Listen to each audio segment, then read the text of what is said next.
رمضان مبارک، رمضان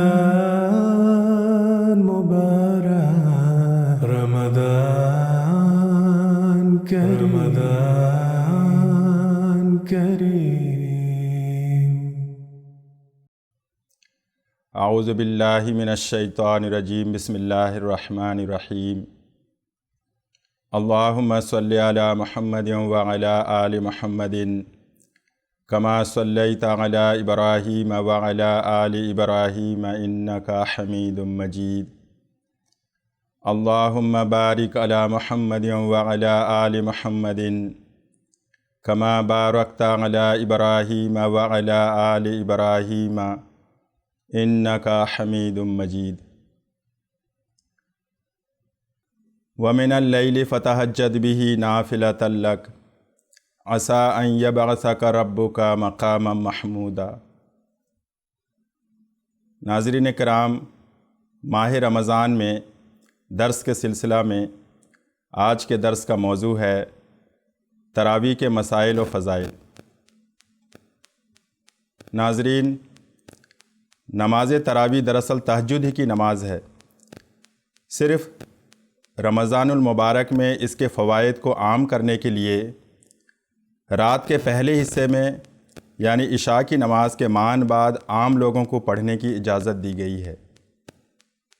اس نماز کا زیادہ تر رواج حضرت عمر رضی اللہ تعالیٰ عنہ کے زمانے میں پڑا۔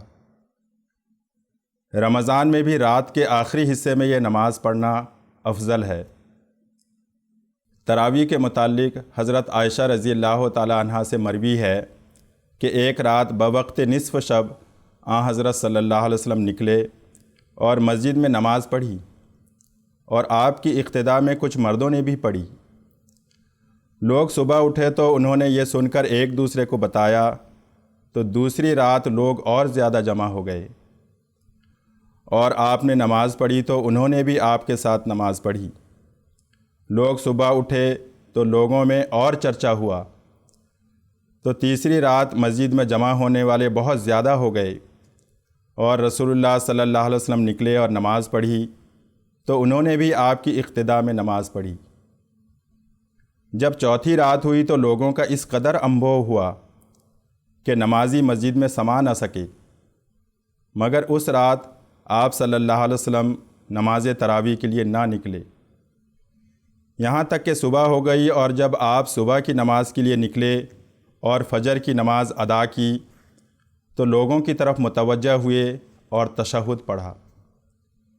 پھر اس کے بعد فرمایا، تمہاری موجودگی مجھ سے پوشیدہ نہ تھی، لیکن میں ڈرا کہ تم پر یہ نماز فرض نہ کر دی جائے اور تم اس کی ادائیگی میں عاجز آ جاؤ۔ بخاری کتاب صلاۃ التراویح۔ حضرت عائشہ رضی اللہ تعالیٰ عنہ سے مروی ہے کہ رمضان ہو یا غیر رمضان، آپ صلی اللہ علیہ وسلم 11 رکعت سے زیادہ نہیں پڑھتے تھے۔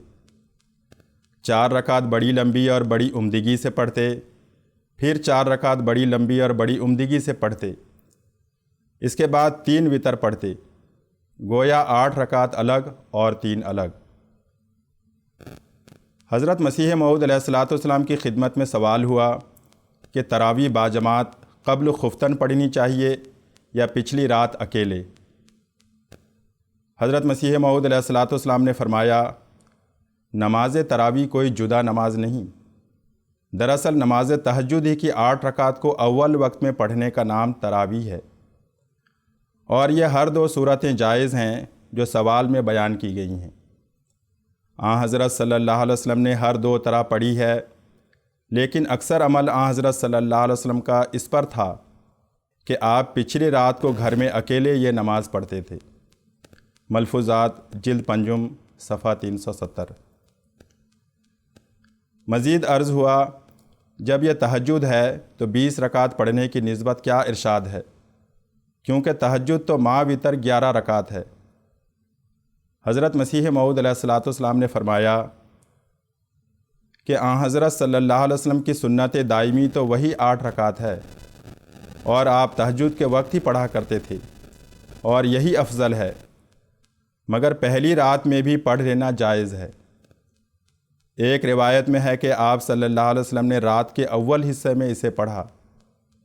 20 رکعت بعد میں پڑھی گئی، مگر آن حضور صلی اللہ علیہ وسلم کی سنت وہی تھی جو پہلے بیان ہوئی۔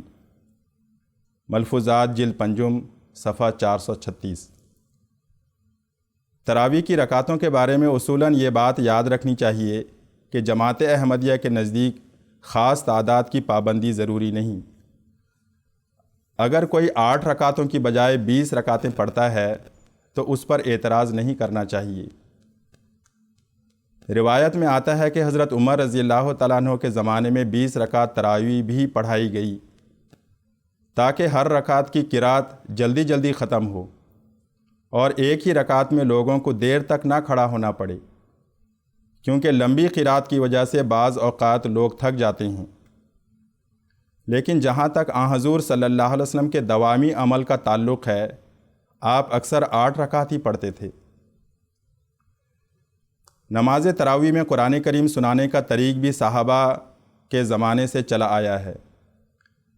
تراویح کی نماز میں ہر 4 رکعت کے بعد تھوڑی دیر کے لیے سستا لینا مستحب ہے۔ اگر کسی مقام پر حافظ قرآن میسر نہ آئے تو نماز تراویح میں امام کا قرآن مجید ہاتھ میں پڑھ کر دیکھ دیکھ کر تلاوت کرنا اور اس طرح نماز پڑھانا درست نہیں۔ امام ابو حنیفہ رحمہ اللہ علیہ کے نزدیک تو ایسا کرنے سے نماز فاسد ہو جائے گی۔ رمضان میں تلاوت قرآن کریم سے متعلق حضرت ابو ہریرہ رضی اللہ تعالیٰ عنہ سے روایت ہے کہ حضرت جبرائیل علیہ السلام ہر سال رسول اللہ صلی اللہ علیہ وسلم کے ساتھ ایک مرتبہ قرآن مجید کا دور کیا کرتے تھے، لیکن جس سال حضور کی وفات ہوئی اس میں آپ نے نبی کریم صلی اللہ علیہ وسلم کے ساتھ 2 مرتبہ تلاوت کا دور مکمل کیا۔ صحیح بخاری کتاب فضائل القرآن۔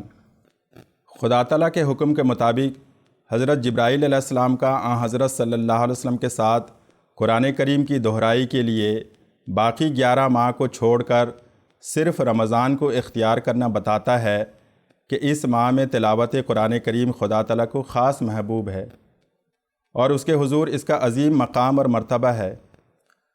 پس واضح ہے کہ ماہ رمضان کا قرآن کریم سے گہرا تعلق ہے۔ رسول کریم صلی اللہ علیہ وسلم کی اتباع میں رمضان میں کم از کم 1 مرتبہ قرآن کریم کا ایک دور مکمل کرنے کی سنت آپ صلی اللہ علیہ وسلم کے زمانے سے چلی آ رہی ہے۔ اس کے علاوہ نفل نماز میں بھی قرآن کریم کا ایک دور ہے۔ یہ مبارک عادت حضرت عمر رضی اللہ تعالیٰ عنہ کے دور سے نماز تراویح کی شکل میں باقاعدہ جاری ہے۔ صدیوں سے اس پر عمل ہو رہا ہے کہ رمضان میں دنیا کی بڑی مساجد میں حفاظ کرام امامت کراتے ہیں اور قرآن کریم سناتے ہیں۔ گویا حفاظ کے لیے یہ ماہ ریفریشر کورس کا وقت ہے۔ حضرت مسلم موعود رضی اللہ تعالیٰ عنہ فرماتے ہیں، ہر رمضان میں ساری دنیا کی ہر بڑی مسجد میں سارا قرآن کریم حافظ لوگ حفظ سے بلند آواز کے ساتھ ختم کرتے ہیں۔ ایک حافظ امامت کراتا ہے اور دوسرا حافظ اس کے پیچھے کھڑا ہوتا ہے تاکہ اگر کسی جگہ بھول جائے تو اس کو یاد کرائے۔ اس طرح اس ایک ماہ میں ہی ساری دنیا میں لاکھوں جگہ قرآن کریم صرف حافظہ سے دہرایا جاتا ہے۔ دیباچہ تفسیر القرآن صفحہ 277۔ نماز تراویح کی فضیلت بیان کرتے ہوئے آن حضرت صلی اللہ علیہ وسلم فرماتے ہیں، من قام رمضان ایمانا و احتسابا غفر لہ ما تقدم من ذنبہ، یعنی جس نے ماہ رمضان میں ایمان اور ثواب کی امید سے قیام کیا اس کے گزشتہ گناہ معاف کر دیے گئے۔ بخاری و مسلم۔ اسی طرح دوسری روایت میں ہے کہ حضرت ابو ہریرہ رضی اللہ تعالیٰ عنہ فرماتے ہیں کہ آپ صلی اللہ علیہ وسلم رمضان میں قیام کرنے کی ترغیب دیتے تھے اور اس کا سختی سے حکم نہیں دیتے تھے، اور آپ فرماتے، من قام رمضان ایمانا و احتسابا غفر لہ ما تقدم من ذنبہ، کہ جس نے ماہ رمضان میں ایمان اور ثواب کی امید سے قیام کیا اس کے گزشتہ گناہ معاف کر دیے گئے۔ بخاری و مسلم۔ خلاصہ کلام یہ ہے کہ نوافل اپنی ذات میں بہت اہمیت کے حامل ہیں اور ماہ رمضان میں اس کی اہمیت اور بھی بڑھ جاتی ہے، کیونکہ آن حضرت صلی اللہ علیہ وسلم فرماتے ہیں کہ ماہ رمضان میں نوافل کا ثواب فرائض کے برابر ہے۔ اور ایک روایت میں ہے کہ جو شخص کسی بھی اچھی خصلت کو اس میں اپناتا ہے وہ اس شخص کی طرح ہو جاتا ہے جو اس کے علاوہ جملہ فرائض کو ادا کر چکا ہو۔ الترغیب والترہیب کتاب الصوم۔ اس حدیث کی وضاحت کرتے ہوئے حضرت خلیفۃ المسیح الخامس ایدہ اللہ تعالیٰ بنصرہ العزیز فرماتے ہیں، صرف ایک اچھی عادت اور نیکی کا کام کرنے کا اجر اتنا ہوتا ہے کہ گویا تمام فرائض جو ہماری ذمہ ہیں وہ ہم نے ادا کر دیے۔ خطبات مسرور جلد سوم صفحہ 597۔ پس مومن کو اس ماہ مبارک میں عبادت کی طرف طبعاً زیادہ توجہ ہوتی ہے، اس لیے دیگر فرائض نوافل کے علاوہ نماز تراویح سے بھی خاطر خواہ استفادہ کرتے ہوئے خدا تعالیٰ کا قرب حاصل کرنا چاہیے، کیونکہ نوافل قرب الہی کا ذریعہ ہے۔ جیسا کہ آن حضرت صلی اللہ علیہ وسلم فرماتے ہیں کہ اللہ تعالیٰ فرماتا ہے، نوافل کے ذریعہ سے میرا بندہ میرے قریب ہو جاتا ہے، یہاں تک کہ میں اس سے محبت کرنے لگ جاتا ہوں، اور جب میں اس کو اپنا دوست بنا لیتا ہوں تو اس کے کان بن جاتا ہوں جن سے وہ سنتا ہے، اس کی آنکھیں بن جاتا ہوں جن سے وہ دیکھتا ہے، اس کے ہاتھ بن جاتا ہوں جن سے وہ پکڑتا ہے، اس کے پاؤں بن جاتا ہوں جن سے وہ چلتا ہے، یعنی میں ہی اس کا کارساز ہوتا ہوں۔ اگر وہ مجھ سے مانگتا ہے تو میں اس کو دیتا ہوں، اور اگر وہ مجھ سے پناہ چاہتا ہے تو میں اسے پناہ دیتا ہوں۔ بخاری کتاب الرقاق باب التواضع۔ دعا ہے کہ اللہ تعالی ہمیں تراویح سے بھرپور استفادہ کرتے ہوئے اللہ تعالیٰ کا قرب حاصل کرنے کی توفیق عطا فرمائے۔ اللہم آمین۔ وآخر دعوانا ان الحمد للہ رب العالمین۔